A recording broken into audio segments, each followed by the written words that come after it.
Bonsoir Olivier Sueur, merci d'être notre invité ce soir. Vous êtes chercheur associé à l'Institut de géopolitique appliquée, ancien sous-directeur OTAN, Union européenne et ONU au ministère des Armées. Donc des sujets que vous connaissez particulièrement bien. Avant de faire le bilan un peu de ce sommet de l'OTAN, on va aller retrouver Magali Barthès avec Éric Josset. Ils ont assisté, comme nous tout à l'heure, au discours de Joe Biden devant les étudiants lituaniens à l'université à Vilnius. Et Magali Barthès nous fait un point sur ce discours très attendu. C'est un plaidoyer pour la liberté, pour la démocratie, pour l'OTAN et son rôle central dans la stabilité internationale qu'a fait Joe Biden ici dans cette université de Vilnius. On sent que c'est important pour le président américain de s'adresser aux opinions publiques, comme il l'avait d'ailleurs fait à Varsovie en février dernier, de rassurer cette jeunesse qui se trouve donc sur le flanc est de l'Alliance, directement exposée à la menace russe. À ces jeunes, il dit une chose, le soutien des Américains est là pour durer en Ukraine. Nous ne faillirons pas. Il salue aussi l'unité de l'Alliance qui, d'après Joe Biden, est plus forte que jamais après ce sommet de Vilnius, alors que Vladimir Poutine misait sur les divisions des alliés. Alors on sent évidemment ici un auditoire complètement conquis en Lituanie, membre de l'OTAN depuis 2004. On sait ce que l'on doit au parapluie américain. En même temps, en discutant aussi avec certains jeunes, on sent que beaucoup regrettent que ce sommet de l'OTAN ne soit pas allé plus loin dans l'adhésion rapide de l'Ukraine, qui n'ait pas donné un feu vert plus clair, tellement on est convaincu ici que l'Ukraine se bat pour sa liberté, mais aussi pour la liberté de ses États baltes. Voilà, Magali Barthès avec Éric Josset. On va écouter ce son de Joe Biden. Nous ne faillirons pas pour l'Ukraine. Depuis le début de la guerre, j'ai dit au président Zelensky, que j'ai vu il y a une heure, à Washington, Kiev, à Hiroshima et aujourd'hui à Vilnius, j'ai déclaré que nous ne faillirons pas. Et nous n'hésiterons pas. Notre engagement envers l'Ukraine ne s'affaiblira pas. Nous serons ici pour protéger la liberté aujourd'hui, demain et pour autant de temps qu'il le faudra. Alors, Olivier Sueur, est-ce qu'il faut prendre cela au pied de la lettre? Est-ce qu'il faut considérer que des choses ont changé ce soir? Alors, on voit bien dans son intervention, dans l'intervention du président Biden, qu'il y a un accent effectivement kényanien. De manière très claire, c'est un peu... Sabine Barliner, évidemment, voilà. ancien Berliner, évidemment, donc, on s'en souvient. De 1961. Et on voit bien aussi, et ça il l'a manifesté à de très nombreuses reprises, il y a un réel intérêt de ce président américain, un réel intérêt pour l'Europe et pour les affaires européennes. Il s'est rendu d'ailleurs en Irlande à plusieurs reprises pour aller jusqu'à ses racines, jusqu'aux racines de sa famille. Donc c'est quelque chose qui lui tient à cœur. Et c'est pour ça que, si vous voulez, pour les alliés, c'est très rassurant, parce que c'est un président américain dont on sait qu'il est convaincu de la nécessité de l'article 5 du traité de l'Atlantique Nord, donc il est convaincu que la défense collective de l'Europe et de l'Amérique du Nord, à travers le lien transatlantique, est essentielle pour la stabilité du monde et pour la stabilité des États-Unis. Donc c'était quand même un changement. C'est mieux évidemment que Donald Trump qui méprisait l'Europe et qui a déjà commencé à dire si j'arrive au pouvoir, je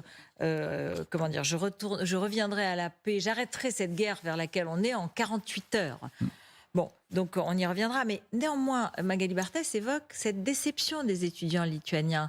Et vous comprenez cela? Est-ce que ce sommet, il est déceptif? Alors, c'est un équilibre, c'est toujours la même chose, mais je dirais que le succès, c'est la réaffirmation de l'article 5. Ça rassure les pays qui sont dans déjà membres, oui, c'est ça. Déjà membres. En revanche, il faut bien être conscient, et ça, tous les spécialistes le savaient, le sommet de Vilnius était mal situé. En 2023. Pourquoi? Parce qu'on avait eu le sommet de Madrid en 2022 qui a manifesté un enthousiasme. On était dans la réponse à l'agression russe contre l'Ukraine. On était dans l'immédiateté avec un but noble, évidemment, de soutenir les Ukrainiens dans leur combat. Donc c'était absolument magnifique. Vous avez un élan et puis vous aviez l'adoption du document principal de l'Alliance, le concept stratégique, qui désignait la Russie comme un adversaire. Donc vous aviez une dynamique très forte. Et 2024, vous avez une série d'échéances qu'on ne mesure pas forcément complètement, mais qui vont être cruciales. Déjà, vous avez le 75e anniversaire de l'Alliance Donc, de l'OTAN, donc à Washington. À Washington dès avril. Ensuite, vous avez les élections présidentielles russes. Alors, avec un contexte dont on a bien vu avec l'affaire Poutine-Prigojine que c'est bien entamé. Vous avez les élections ukrainiennes, potentiellement, normalement au même moment, suivi des élections européennes, et en apothéose, les élections présidentielles américaines, avec le risque d'un Trump 2, donc c'est un peu l'Empire contre-attaque, si vous voulez, et donc une réelle crainte de tout un tas des pays autour de la table pour cette année 2024. Vous voulez dire qu'en fait, 2023, là, ce sommet, les membres ont été plutôt timorés, plutôt tièdes, malgré les affirmations, malgré les grandes déclarations. C'est un sommet de transition. C'est un sommet qui était ingrat par nature. Tout, si vous voulez, est un peu suspendu. D'ailleurs, même le secrétaire général de l'OTAN, Jens Stoltenberg, qui devait partir, a finalement été prolongé d'1 an en attendant de voir si on pouvait trouver quelqu'un de plus apte. Pour suivre les affaires courantes. Quoi. Voilà. Donc, si vous voulez, en plus, au sein de l'organisation, pendant 1 an, il va pas non plus se passer énormément de choses. Donc voilà, on savait qu'on allait avoir ce problème et finalement la seule nouvelle vraiment de ce sommet, c'est la Suède. Alors on va y revenir dans un instant, mais écoutez Volodymyr Zelensky, il dit à peu près la même chose que vous d'une autre façon. Écoutez. C'est plutôt un bon signal positif lorsqu'on nous entendons qu'il n'y aura pas nous n'avons plus besoin de ce plan d'action d'adhésion. Merci beaucoup pour vos efforts lors de nombreux échanges. Les résultats de ce sommet sont bien, mais s'il y avait l'invitation qui avait été déclarée, ça aurait été encore mieux. Alors, je précise et j'explique, mais vous avez bien compris. Donc, ce plan d'action, c'est l'étape 1 pour demander et adhérer à l'OTAN. Et déjà, Jens Stoltenberg, hier, avait dit il n'y aura pas d'étape 1. Il y aura directement l'invitation qui pourra être adressée quand les conditions seront réunies. Voilà. Et que les alliés en décideront. C'est ça. Et donc, en fait, Volodymyr Zelensky dit c'est gentil, mais c'est pas assez. Et je le comprends, très franchement. Surtout, dans d'autres interventions, en fait, il a précisé sa pensée. C'est-à-dire, lui, ce qu'il espérait, c'est qu'il se passe la même chose qu'avec l'Union européenne. Quand, en juin 2022, l'Union européenne, au niveau du Conseil européen, a invité l'Ukraine à intégrer l'Union. Évidemment, comme il le disait lui-même, le président Zelensky, il savait que ce n'était pas pour tout de suite, que ça allait prendre du temps. Mais finalement, il espérait la même chose, le même processus de la part de l'OTAN. Donc, pas effectivement une adhésion immédiate, mais au moins un signal. Or, ce signal, il ne l'a pas. Et ce signal, vous considérez que le fait de ne pas passer par cette première étape, mais alors, précisez-la nous, ça veut dire, de quoi s'agit-il ? Oui, en fait, dans le processus d'adhésion, vous avez une première étape en réalité de mise à niveau des pays concernés, en particulier de ces forces armées et aussi de la gouvernance de ces forces armées, notamment la supériorité du politique sur le militaire en pratique. C'est ça, une démocratie, quoi, pour faire simple.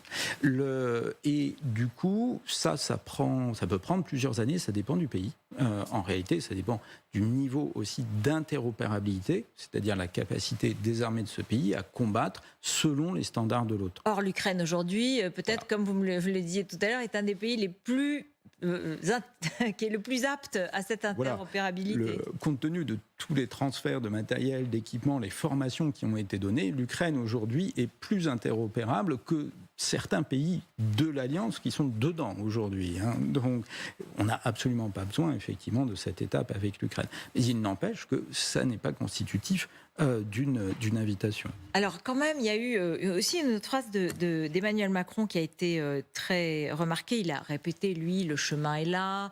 Bon, tous l'ont répété un peu de façon plus ou moins formelle. Mais il a mis en exergue aussi la faiblesse de la Russie.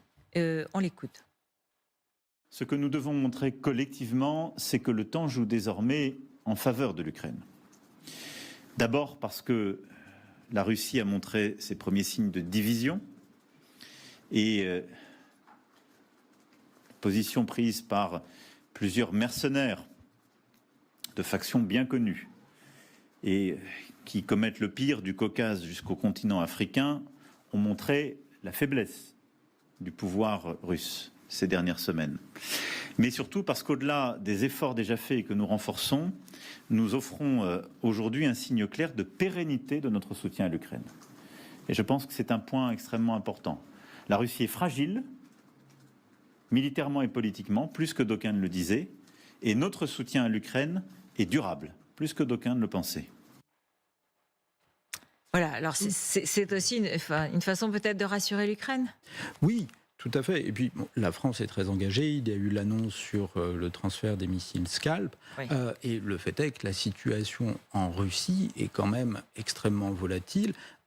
Toute une partie de l'état-major a été arrêtée, quand même en interne, ce qui est sans doute la plus mauvaise manière de conduire une guerre.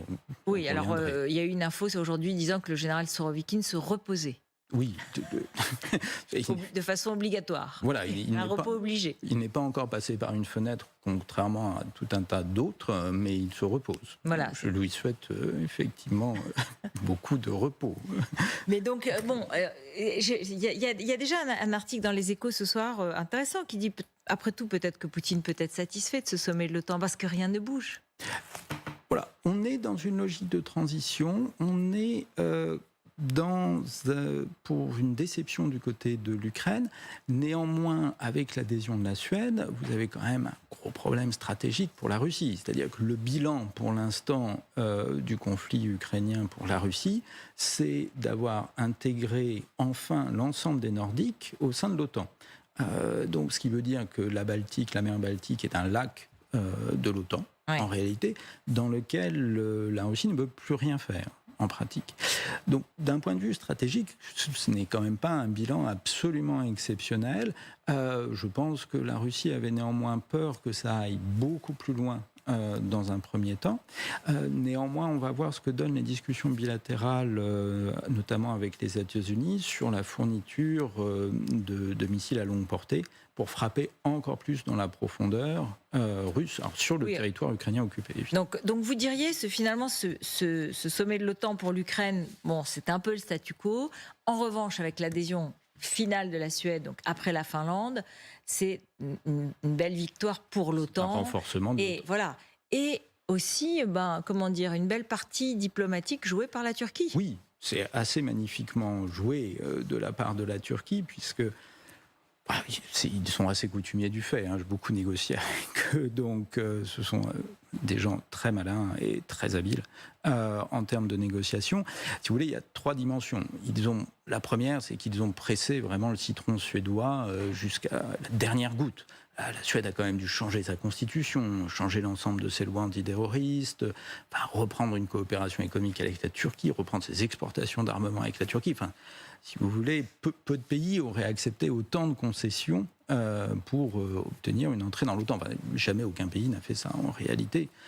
Donc voilà, dès lors, il n'y avait plus grand-chose à obtenir de la Suède pour la Turquie, mais ils ont vraiment obtenu tout ce qu'ils voulaient. Deuxièmement, c'est les États-Unis. Il y a un contrat quand même en cours sur les F-16. La Turquie a besoin de nouveaux F-16 et a besoin de moderniser les siens. C'est un contrat à 20 milliards de dollars à peu près avec les États-Unis. Et ça demande l'accord du Congrès, du côté américain. Et pour le coup, le Sénat et la présidence ont clairement signifié aux Turcs qu'il fallait dire oui. C'est ça, à la Suède. Sinon, on n'allait pas plus loin sur les F-16. Et vous avez les premiers éléments. Le conseiller à la sécurité nationale américain, Jake Sullivan, a commencé à dire que tout ça allait très bien se passer. Donc, ce qui est vraiment un gros gain de la part de la Turquie, qui, après avoir, vous vous souvenez, acquis des défenses anti-aériennes russes, les fameux S-400, était quand même au banc. On se posait beaucoup de questions. On se disait, ils mangent à tous les râteliers. On savait qu'ils contournaient les sanctions parce qu'il y avait beaucoup de choses qui passaient par la Turquie. Et en même temps, ils proclamaient et ils livraient des drones à l'Ukraine. Donc, c'était pas très clair. Là, ils ont un peu rétabli pour vous la position d'adhésion à l'OTAN, de membres de l'OTAN à part entière. Ils ont surtout continué à affirmer leurs intérêts. Très franchement, la Turquie ne travaille que pour elle-même. Et le dernier point, c'est aussi, ça vient d'une erreur des Russes. Ça vient d'une erreur des Russes sur le fameux accord sur le transit des grains en mer Noire. Parce que ça, c'est une séquence qui a été peu évoquée, mais le 4 juillet dernier, Sergueï Lavrov a dit qu'il ne voyait pas d'intérêt à la prolongation de l'accord qui se termine le 17 juillet, donc lundi. Or, pour le président Erdogan, c'est un sujet clé en termes de politique intérieure. C'est-à-dire que la Turquie importe 10 millions de tonnes de grains par an. Ces gens mangent du pain, ce sont des Méditerranéens comme nous, alors pas sous la même forme, mais tous les Méditerranéens font la même chose, on mange du pain. Et du coup, c'est un risque si les gens ne mangent pas à leur faim, si les gens n'ont plus de pain. Vous avez évidemment des troubles intérieurs. Donc là, les Russes ont mal joué, mal calculé leurs coûts, parce que pour la Turquie, c'est vraiment un problème de sécurité nationale. Donc en fait, on se rend compte peut-être que Erdogan a moins besoin de Poutine que ce qu'on pensait, et Poutine a plus besoin d'Erdogan que ce qu'on pensait. Tout à fait. La relation de dépendance, c'est dans la relation d'interdépendance entre les deux, c'est clairement la Turquie qui a la main. Aujourd'hui. Vous avez entendu aussi ce qu'ont dit les Anglais, Ben Wallace, qui était pressenti pour être le secrétaire général de l'OTAN, mais rapidement. Il y a cru, quoi. Voilà, il y a cru. En tout cas, il a été assez dur avec Volodymyr Zelensky, et pourtant la Grande-Bretagne est très engagée.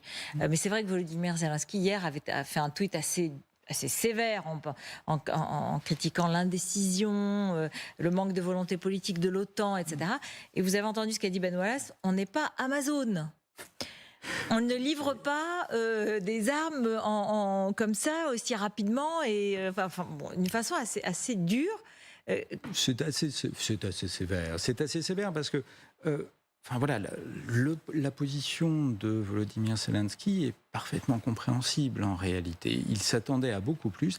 Et là, quand même, ce qu'il a constaté, c'est que les États-Unis avaient dit non à une invitation. Pour le coup, on n'est pas sur le sommet de 2008 avec ses ambiguïtés sur qui a dit non exactement à qui. Alors ça, c'était l'Amérique qui voulait, et c'est la France et l'Allemagne qui avaient dit non. Oui, c'était un peu plus compliqué que ça en réalité, parce que l'administration américaine avait joué contre son président, donc c'était quand même un peu plus compliqué. Mais il n'y avait pas de guerre à ce moment-là. Il n'y avait pas la guerre. Donc alors que là, ce sont clairement les États-Unis qui considèrent que dans l'équilibre, le rapport coût-bénéfice, ou risque-bénéfice d'ailleurs, en l'occurrence, c'était trop risqué. Concrètement, ça veut dire on ne peut pas faire adhérer l'Ukraine parce que l'article 5 nous obligerait à intervenir en pleine guerre et donc nos opinions publiques ne nous suivraient pas. Mais en Europe non plus. Les opinions publiques ne suivraient pas, effectivement, et ça exposerait d'un point de vue stratégique les États-Unis à être entraînés dans un conflit qui pourrait dégénérer en escalade nucléaire. Alors que la priorité actuelle des États-Unis étant sur la Chine et l'Indo-Pacifique, si vous voulez, ça n'est absolument pas l'intention. On a une administration américaine qui est non escalatoire. Ils ne veulent pas d'escalade. Ils le gèrent vraiment très finement. Par exemple, si je prends les armes nucléaires russes qui ont été déployées en Biélorussie, par exemple, les Américains ont été très sobres dans la réaction. Ils ont géré ça, évidemment, avec toutes les déclarations d'usage, mais ils n'ont pas renchéri sur ces annonces et sur ces déploiements. Donc on est sur une administration américaine qui veut vraiment gérer le conflit sans escalade non contrôlable du côté de l'Europe pour vraiment se consacrer à l'Indo-Pacifique. Et en même temps qui est très engagé, comme on le disait au début avec Joe Biden, quand même. Qui est sentimentalement engagé et en même temps, si vous voulez, on voit quand même une montée du dispositif américain à l'encontre de la Chine qui est extrêmement puissant. Et d'ailleurs, vous avez dans le communiqué du sommet, pourtant de l'OTAN, de l'Atlantique Nord, une portion prise par la Chine qui va vraiment grandissante. Et qui n'a pas plu aux Chinois d'ailleurs. Qui n'a pas plu aux Chinois. Ils ont d'ailleurs réagi, fait de la communication stratégique à l'encontre de l'OTAN, de manière très normale. Juste un mot, vous qui étiez donc au ministère des Armées, vous comprenez que cette contre-offensive ukrainienne, on a le sentiment qu'elle piétine ? Alors oui, c'est surtout dans un monde où on est sur l'immédiateté, où on est sur le pouvoir de l'image, maîtriser ça mieux que quiconque. Donc on s'attend à des résultats immédiats et surtout parce que en septembre-octobre dernier, la contre-offensive ukrainienne avait été très rapide. Ouais. Sauf que là, on est dans une situation très différente. Les Russes se sont organisés, ont tiré des leçons de l'échec précédent, se sont retranchés et ont utilisé massivement les mines d'ailleurs. Et du coup, c'est beaucoup plus difficile, cette fois, pour les Ukrainiens, avec des pertes qui sont évidemment beaucoup plus importantes. Et cette exposition est un problème, évidemment, pour le président Zelensky, qui doit faire des choix et expliquer à sa population, justement, les morts. On va en parler justement.